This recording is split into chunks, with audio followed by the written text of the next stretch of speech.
Naglaba kami nga ro di manong ko iti bagis ti baboy. Nga maguri kataam mo yon magnatay pa ditoy Amazon River ken ditoy Golden Gate Bridge. Wen, gusto tapan tay man nga ri di bangkag me. Adaman nga min ti palutukin manong kon so nga makita yo, adaman ti bitbit ko nga supot eh. Wen, masanay kayo nga kadama panak ditoy bangkag adala tegem ko nga supot. Nga maguri kay beta sublanak man pa ti cellphone ko.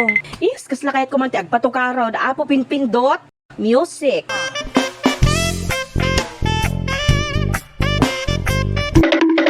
Ure awan nagatol ti magdadiji katarungan. So nga dito yaklata nagnanne tamang daan. Dangar ti baga an ka mabaling nga umay latag basak-basak dito yung taday ti sumabat kanyam ne. So, idi nga rod nakadano nakidisagpat ket nabutak ni ipag ko nga kumanay ka. Di ko nadaman ditang agpakpakan ti manuko. Bago pa pengar nga agluto ka nagikot-ikot ak pa dito Farmville. Adaman gati nakitak nga tupan tapos dayto ni syempre ang sikat na baboy. Pinadaman nga dito kuskusilap nga baboy eh. Di ko ninayabanak ni manong kun dalasan mi kano dayto bagis eh. Gor kay beed bawal nga tinarti ditoy basta nga rod ne syakti pinagbumbanan ni manong ko talagang kailangan mi kano dayto nga dalusan nga nasaya.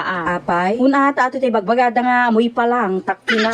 Ta para ka dagiti makaammo medyo dati ang amtit na ato so kita nyo na ore lagragsak dagita pato.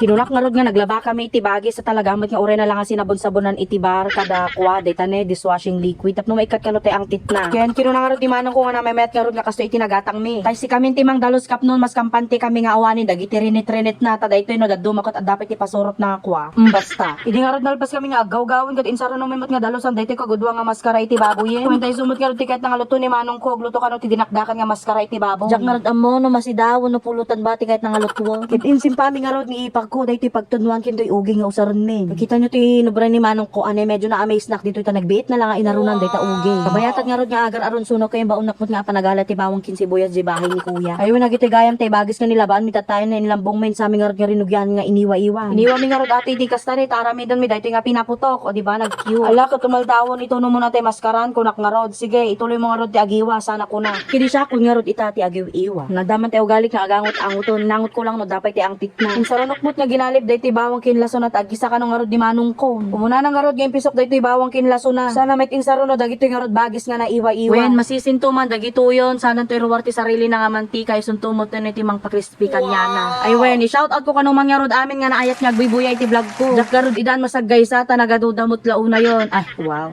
Famous yarn. Basta iti makunak nga rod kanya ayo ko di kay kad mga mga agbuya iti vlog ko. Naragsakmet nga rod iti pusok amakang iti agkakamayat nga comment agapu kanya yo. Comment kayo nga rod iti vlog ko nga atoy no kaya ti agpa shout out tap no may kabel ko tinaga nyo ito sumaruno. Kit agyaman na god unay kanya iti parang subor tayo iti vlog ko. Kit agyaman akmat lang kadagiti agbuya lataw ren ta mamawatan ti bagbaga. Kitos na atan ko na ni manong ko agalit kat ilaso na nga ikabel ta dito dinakdakan tan. Dito man nga rod ti bagbaga kun ne. Daman ngalngalon na. Kayatan pa lang aglutluto ka dagisagsagana nabsugto man suna. Nya in fairness, nag-supportive ti manong ko dito yung vlog ko. O panangaro tulodan pa ni tatay kininana iti si Dada Jibalay. Di ko nagsublimot laso nga dagos na mangal daw kami matlangon nun. O hen, tatalo kami lang nga mga dito ni manong ko ni ipag ko ken siya. Tapos dayto iti si Dami. Thank you Lord para kadagiti taraon nga naisagana, mangantay nga ro doon. Bayon.